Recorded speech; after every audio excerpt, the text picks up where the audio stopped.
Hôm nay bạn có một ngày khá ổn, xong việc đúng hạn, không ai phàn nàn gì, sếp còn khen bạn làm tốt nữa. Tối về bạn nằm xuống, nhưng bạn không ngủ ngay.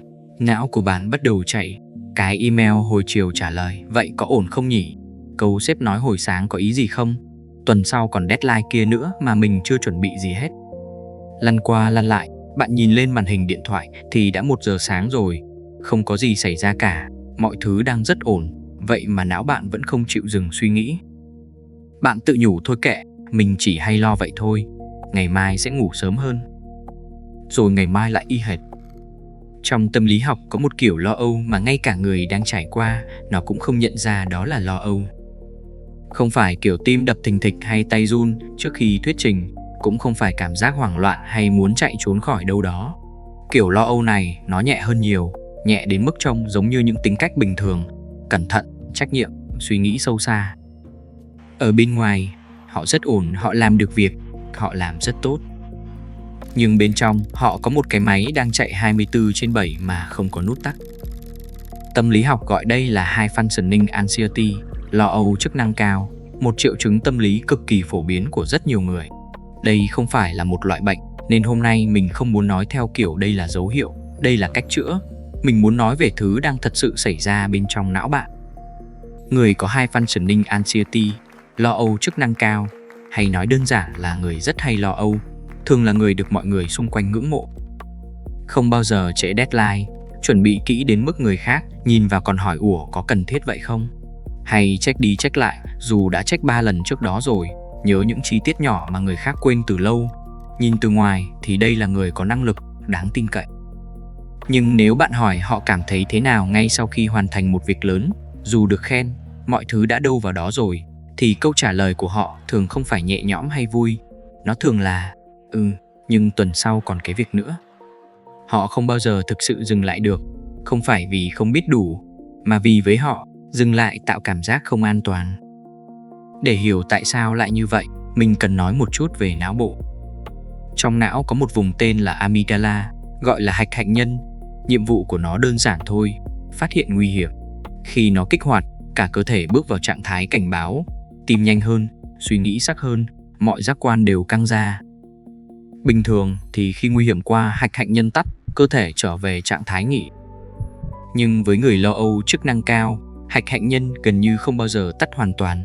Nó luôn ở mức sẵn sàng, không phải vì có nguy hiểm thật, mà vì não đã học được rằng lo lắng là an toàn. Cái học được đó thường đến từ rất sớm.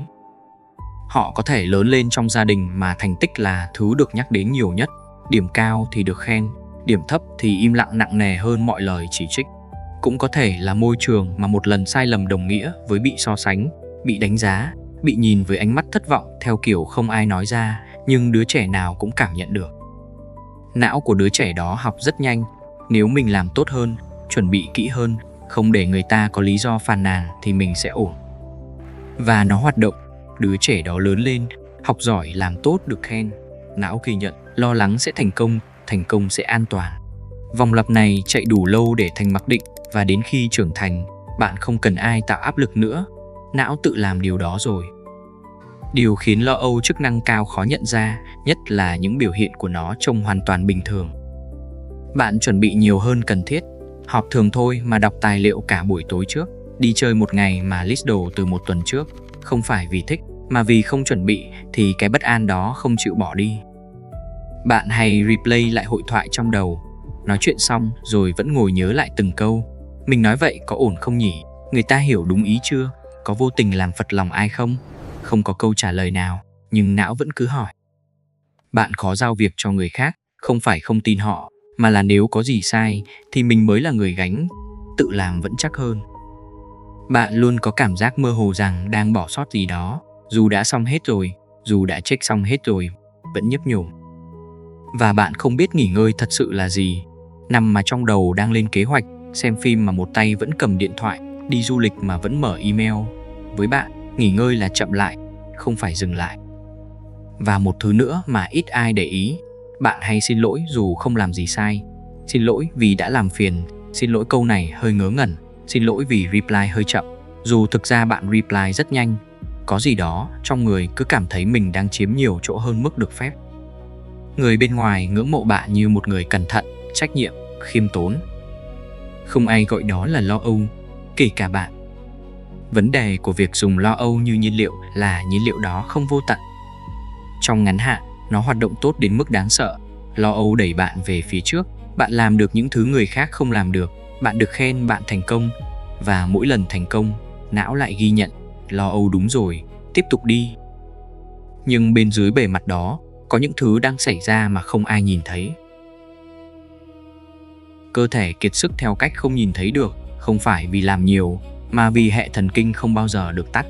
Bạn ngủ đủ giờ nhưng vẫn dậy mệt, đi nghỉ về mà vẫn cần thêm một kỳ nghỉ nữa, vì cơ thể đang chạy trên nền cảnh báo liên tục, và điều đó rút cạn năng lượng theo cách bạn không để ý cho đến khi quá trễ. Rồi đến mất ngủ, không phải vì lo về một thứ cụ thể, mà vì não đơn giản là không biết tắt. Nằm xuống là nó bắt đầu xử lý những gì đã xảy ra hôm nay, những gì có thể xảy ra ngày mai, những gì đáng ra có thể làm tốt hơn. Và cái đau hơn cả là mất kết nối thật với người xung quanh. Các mối quan hệ bắt đầu cảm thấy như thêm một thứ cần quản lý. Bạn có mặt nhưng đầu óc đang ở chỗ khác, và người kia cảm nhận được điều đó dù không nói ra. Vì bạn trông ổn, không ai hỏi bạn có ổn không. Bạn đã vô tình chiếm vai người không cần hỏi rồi. Điểm cuối của vòng lặp này là sụp đổ, không từ từ, mà đột ngột, không báo trước, đúng vào lúc mọi thứ vẫn đang ổn. Michael Phelps biết cảm giác đó như thế nào. 28 huy chương Olympic, vận động viên bơi lội thành công nhất lịch sử, biểu tượng của kỷ luật và ý chí mà cả thế giới nhìn vào. Từ nhỏ, bể bơi là nơi duy nhất Phelps cảm thấy kiểm soát được mọi thứ. Nỗi lo, áp lực, sợ thất bại, tất cả được chuyển hóa thành từng vòng bơi, từng buổi tập, và nó hoạt động theo cách không tưởng. Sau Olympic London 2012, khi không còn mục tiêu nào để chạy về phía đó, ông sụp đổ hoàn toàn. Không ra khỏi phòng nhiều ngày, không muốn ăn, không muốn gặp ai, và có những đêm ông nghĩ đến việc không muốn tồn tại nữa. Chính ông kể lại, bơi là thứ duy nhất giữ tôi không sụp đổ, và khi không còn bơi nữa, tôi không biết mình là ai. Đây không phải câu chuyện về thất bại, đây là câu chuyện về điều gì xảy ra khi bạn tháo nhiên liệu ra khỏi một cỗ máy chưa bao giờ học cách chạy theo kiểu khác. Nếu lo âu gây ra nhiều hệ quả như vậy, tại sao não không tự buông? Vì với não, lo âu không phải kẻ thù. Lo âu là thứ đã giữ bạn an toàn từ rất lâu rồi, và não không buông thứ đã giữ bạn sống. Thử nghĩ lại lần cuối bạn thật sự không làm gì, không check điện thoại, không nghĩ về công việc, không cảm thấy cần phải tranh thủ khoảng thời gian đó. Cảm giác đó thế nào? Với nhiều người có lo âu chức năng cao, câu trả lời là bất an, như thể đang bỏ lỡ gì đó, như thể không xứng đáng với khoảng thời gian đó. Đó là thứ não đang bảo vệ bạn khỏi cảm giác không đủ tốt khi không làm gì. Và đây là điểm mấu chốt mình muốn bạn giữ lại. Bao lâu nay bạn đã gắn giá trị bản thân với những gì mình làm được. Khi làm được nhiều thì cảm thấy có giá trị, khi dừng lại thì cảm giác đó biến mất, và não học điều này rất nhanh rồi rút ra kết luận đơn giản nhất có thể: đừng dừng lại. Không phải lỗi của bạn. Đây là kết quả của một hệ thống đã dạy bạn từ rất sớm rằng bạn là những gì bạn làm được. Bạn được định hình bởi kết quả. Mình sẽ không đưa cho bạn một danh sách chữa, vì vấn đề của lo âu chức năng cao không giải quyết được bằng danh sách. Nó không phải là một loại bệnh. Thứ mình muốn bạn thử chỉ là một câu hỏi thôi.